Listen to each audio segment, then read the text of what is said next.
Hi welcome back to sus vibes. நாங்கள் Bahrain national museum போனோம். அதோட தான் இப்போ பார்க்க போகிறீங்க. இது வந்து ஒரு பாலைவனம். எனக்கு வந்துட்டு அந்த மியூசியம் போயிட்டு அதுக்கப்புறம் தான் தோணுச்சு இந்த வீடியோ பார்க்குறப்ப. அங்கே அப்படி இருக்குது. அதை எவ்வளோ மெயின்டைன் பண்ணி பாலைவனங்கள் சோலைவனங்கள் ஆகுதுன்னு நம்ம குரானில் சொன்னதுக்கு ஏற்ப இது அவ்வளோ சூப்பராக இருந்துச்சு பாருங்கள். இது வந்துட்டு car parking, outside building.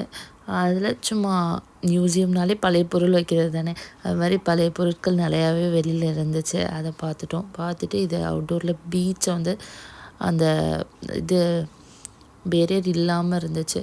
அது அன்சேஃப் தான், ஆனால் நல்லா இருந்துச்சு பார்க்க. இது மியூசியத்தோட என்ட்ரன்ஸ் ஆனோன்னே பெயிண்டிங், நம்மளுமே பெயிண்டிங் பண்ணலாமே அப்படிங்கிற மாதிரி தான் இருந்துச்சு. இது ஒரு ஓல்டு காரு, அவங்களாம் யூஸ் பண்ணுவாங்க. அந்த காரு என் ஃப்ரெண்டு 10 இயர்ஸ் முன்னாடி போனாங்களாம். அப்போலேருந்து இப்போ வர அதே மாதிரியே இருக்குது. அதோட கீ இது என்னென்னா, அங்கே வாழ்ந்தவங்கள